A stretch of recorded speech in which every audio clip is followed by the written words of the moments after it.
வணக்கம். ஜீவனே த்விதீயம் காரியம் பிராப்த பரிஸ்திதி பிரதிகாரக ஸ்வபவிஷ்ய நிர்மாணம் ச. அதாவது வாழ்க்கையில் நாம் செய்ய வேண்டிய விடயங்கள் இரண்டாக இருக்கின்றது. ஒன்று, சூழ்நிலைகள் வரும்போது அவற்றை சந்திப்பது. அந்த சூழ்நிலைகள் எதுவாகவும் இருக்கலாம். நன்மை பயப்பது, சந்தோஷகரமானது, துன்பமானது, கொடூரமானது, கோரமானது, சலிப்பானது என்று எதுவாகவும் இருக்கலாம். ஆனால் எப்படி சந்திக்கப் போகின்றோம் என்பது மட்டும் நமது கைகளில் இருக்கின்றது. இவ்வாறு வாழ்க்கை என்பது வெறுமனே சூழ்நிலைகளை சந்திப்பது மட்டுமல்ல, நாம் நமது எதிர்காலத்தையும் வடிவமைக்க வேண்டும். ஸ்வபவிஷ்ய நிர்மாணம் ச.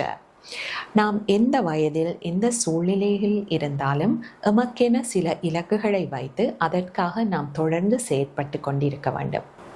பலர் வாழ்க்கையில் வருகின்ற சவால்களை சந்திப்பதிலேயே சலிப்படைந்து களைப்படைந்து வாழ்க்கை உருவாக்கத்தில் பங்கெடுக்காமல் வாழ்க்கையை வெறுமையாகவே வாழ்ந்து முடித்து விடுகின்றார்கள். சிந்திப்போம். நன்றி.